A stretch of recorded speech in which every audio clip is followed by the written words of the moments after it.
lines.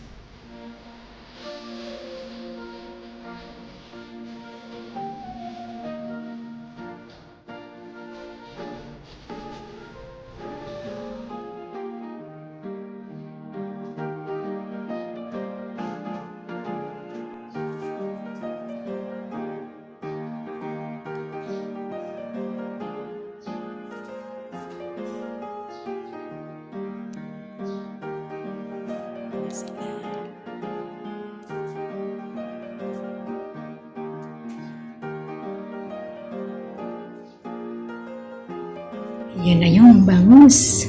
Binabad sa suka with garlic powder saka ground pepper powder.